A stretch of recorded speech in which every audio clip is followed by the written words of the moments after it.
Welcome to the deep dive. Today we're diving into some really fascinating material from an academic report.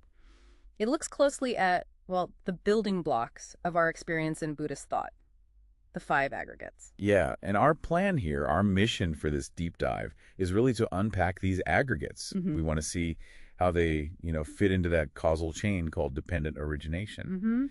And maybe zoom in on one aggregate that often gets less attention, perception, sanya. The report suggests it might hold a really important key. A key to understanding suffering, dukkha. Right. And maybe how to find some freedom from it. Exactly. Okay, so let's unpack this then. The report kicks off with these five aggregates, the Panyakakanda. It frames them as a way to see what we usually call a self. Right, not as some fixed thing. Yeah, not static at all, but more like a dynamic process, an assembly of five streams constantly changing. That's it. And those are form, rupa. Like the physical stuff. Yeah. Then feeling, vedana, pleasant, unpleasant, neutral. Just the raw feeling tone.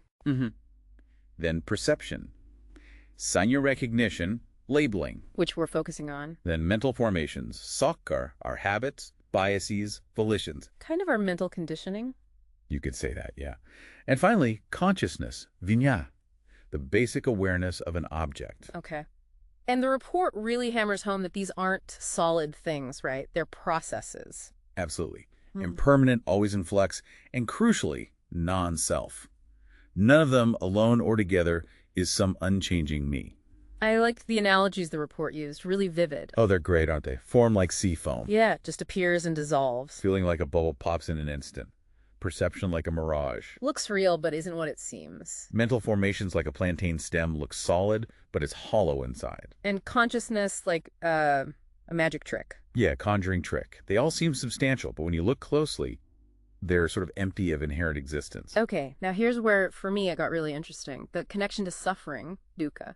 Wow. The report argues it's not just that these aggregates exist, Right, they're just components of experience, neutral in a way. but the suffering comes from clinging to them, grasping at them as if they are me or mine. That's the crucial point. The report calls this the clinging aggregates upadanakanda. It's the attachment that's the problem. So it's not bad to feel pleasure, Vedana. No, not at all. It's the clinging to the pleasure, wanting it to last forever, or the intense pushing away of pain. That's the issue. And this clinging, this grasping, is what fuels that whole cycle the report talks about dependent origination, paticca samuppada. Precisely. It's described as this chain reaction, cause and effect, where clinging leads to becoming, which leads to birth, aging, death, sorrow, the whole cycle of suffering, or samsara. Each link triggers the next. Okay, so let's bring it back to perception, Senya. How does the report see its role in all this? It sounds pivotal, but maybe overlooked. Yeah, I think pivotal is the right word. It acts as a kind of intermediary. It's not just passively recognizing something that's blue or that's loud. It actively interprets. Interprets what? The raw sense data. That, and crucially, it interprets the feeling, Yeah. vedana, that arises with the sense contact. Oh, okay. So a feeling pops up. Let's say mild irritation. Yeah. Vedana. Okay. Perception. Sanya immediately jumps in. And the report stresses this isn't a clean, objective interpretation. It's filtered. Filtered through our past experiences, our habits. That's the Sankara aggregate, right? Exactly. Yeah. Sankara, our mental formations, provides the lens. So that mild irritation gets interpreted through memories, biases, learned responses. I hate feeling irritated. This always happens. This feeling is wrong. So Sanya isn't just seeing irritation, it's adding a story, a judgment Yeah. based on Sankara. Right. And according to the report, this interpretation, often a misinterpretation, seeing an impermanent feeling as solid, inherently bad, a threat to my happiness, directly fuels craving, Tana. Craving to get rid of the bad feeling or craving for some good feeling instead. Yes. And Tana, craving, leads straight to upadana, clinging, grasping, trying to manipulate the experience, hold on, push away, Which are key links right back in that dependent origination chain. keeping the whole thing spinning. The report calls this the samsaric prison of thought. It's like we build the prison walls ourselves through these habitual reactions, largely driven by perception. Let me see if I've got this.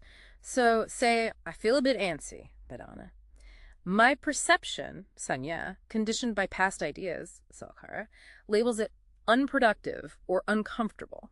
That label then creates craving tana to escape it. Maybe by scrolling social media or eating something. Right, which is the grasping or acting out upadana. And doing that just reinforces the whole pattern next time I feel antsy. That's a perfect everyday example. It shows the whole chain in miniature happening constantly. But what's really kind of hopeful here is the implication for intervention. Exactly. If perception, Sanya, is where the interpretation and labeling happen based on conditioning, Then that's the place we can work on. that's what the report strongly suggests.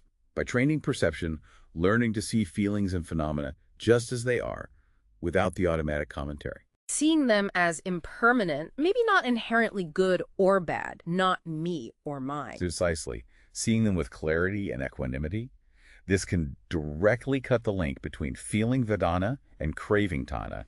It disrupts the chain. Wow.